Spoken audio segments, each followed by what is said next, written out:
Veamos en la práctica cómo utilizar la interpolación spline. De nuevo, es algo que está implementado un montón de veces, así que probablemente no tengan que implementarlo ustedes mismos. Pero es bueno saber usarla y entender cuáles son las limitaciones que tiene la función. Si buscamos por SciPy Spline, lo más probable es que se encuentren con esta página, que es súper útil, pero lo que contiene es una especie de tutorial sobre cómo utilizar la spline en una dimensión, en varias dimensiones. Les recomiendo que lo revisen, es súper útil. Si quieren solamente saber cómo se usa la función, hay que volver acá a esta cosa que se llama el API.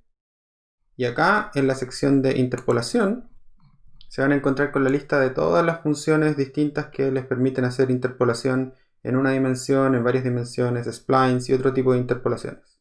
En particular, por ejemplo, acá pueden ver que está Lagrange. Y además hay varias implementaciones de spline. Yo ahora les voy a mostrar una, pero en realidad hay varias que ustedes pueden explorar. La que voy a elegir de mostrar es esta que se llama Cubic Spline, que aplica para las splines de grado 3. Y esta implementación de Cubic Spline entonces requiere un set de datos X e Y y una cosa que es súper importante para nosotros, que es el tipo de spline que va a utilizar, en particular cómo tratar los extremos. Y acá hay toda una discusión sobre cómo trata los extremos dependiendo del input que uno elija. En particular, por ejemplo, nosotros hablamos de la spline natural, y acá dice cómo utilizarla, y hay otras, incluso algunas que no discutimos.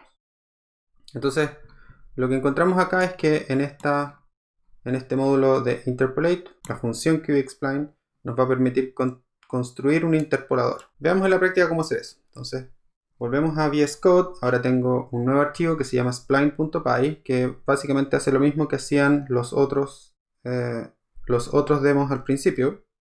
Voy a esconder el navegador y voy a abrir un terminal. Y acá entonces voy a echar a andar un IPython.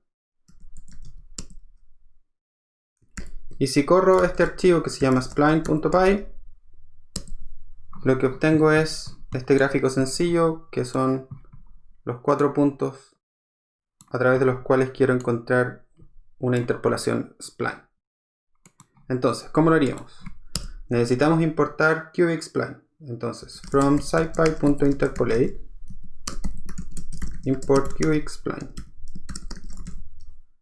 Ahora, vamos a necesitar crear nuestro interpolador, así que voy a llamarle spline y va a ser un cubic spline que recibe X e Y, y hay que decirle cuál es el BC type. Eso era lo que decía la documentación.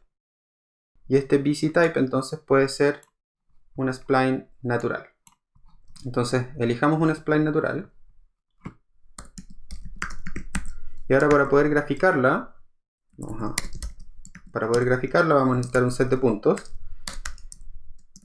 En este caso los puntos parten de 1 hasta 9, así que voy a darle un rango un poquito más amplio para que se vea lo que pasa después de los límites. Entonces voy a crear un linspace entre 0 y 10 con 100 puntos.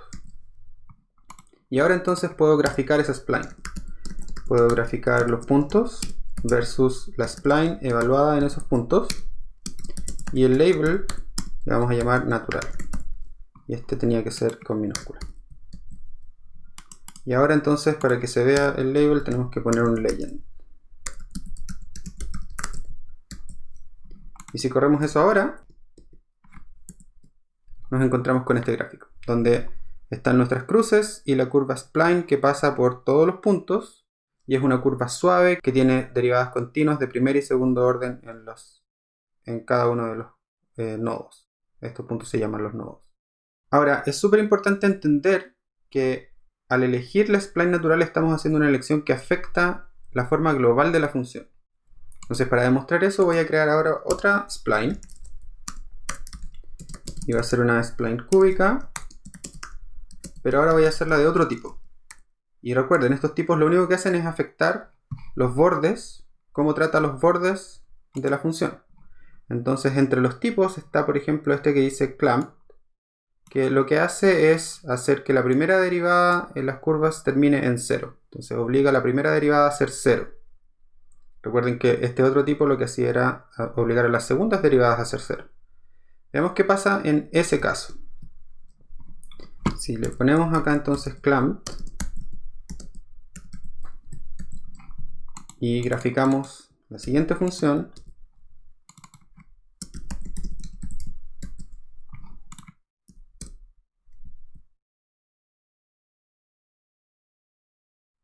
perdón, tenía que haber evaluado la otra función, spline, la vamos a llamar 2, spline 2.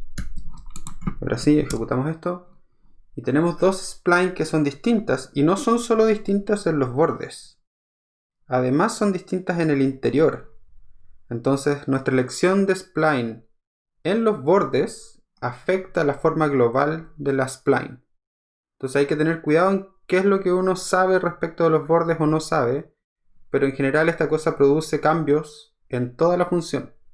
Entonces hay que ser consciente de que una interpolación spline depende de qué es lo que uno está asumiendo.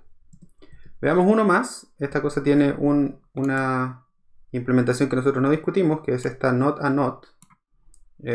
Pueden leer ustedes qué es lo que hace, pero simplemente exploremos qué es lo que resultaría si es que usáramos esta otra definición. Entonces vamos a definir otra spline, entonces la spline número 3, y el tipo va a ser not a not. Y si grafico esa ahora,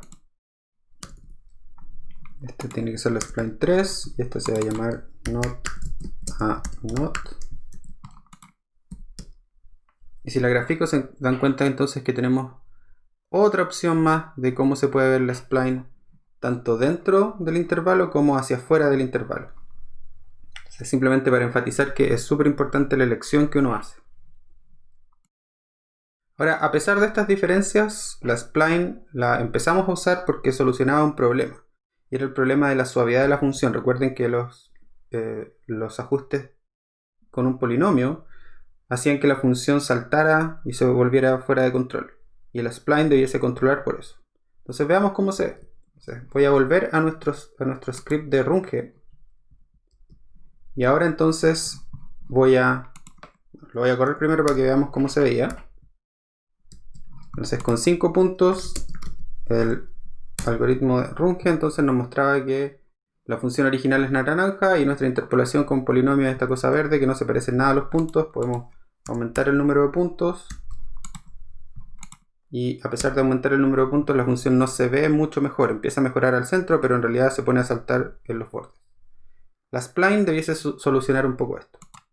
Entonces importemos acá spline. Entonces desde el mismo módulo donde está Lagrange podemos importar cubic spline. Y ahora entonces, además del polinomio de Lagrange, vamos a crear una spline. Y esta cosa es una cubic spline que recibe x, y un tipo. Y el tipo va a ser, usemos la natural. Entonces si usamos la natural y ahora graficamos encima la solución, vamos a tener que cambiar este Lagrange por la spline. Y acá vamos a decir que esta es la spline natural. Y si ahora corremos esto, nos encontramos con que la curva de spline, que es la roja acá, es mucho más suave que la verde. Se parece más a los puntos. Ahora, todavía no es perfecta porque hay pocos puntos. Entonces lo que podemos hacer es aumentar los puntos. Ahora recuerden que el problema era con esta intuición era que si aumentábamos los puntos, la solución polinómica se volvía aún más fuera de control. Con la spline pasa lo contrario. Si nosotros aumentamos el número de puntos que le pasamos al principio, entonces en vez de 7 le vamos a pasar 11 puntos ahora, la función spline se vuelve mucho mejor. De hecho ahora es casi indistinguible en algunos sectores la curva naranja, que es la original, de la curva spline. Acá al centro se puede notar la diferencia. Ahí están las distintas curvas. Y acá en los bordes, donde la solución polinómica es muy mala, la solución spline es casi indistinguible de la solución de la función original. Así que esa es la utilidad de la función spline, que producen una solución suave. Y si uno cree entonces que la función original era suave, esta debe ser una buena solución. Y mientras más puntos uno tenga, mejor es la solución, al contrario de lo que pasa con las soluciones polinómicas.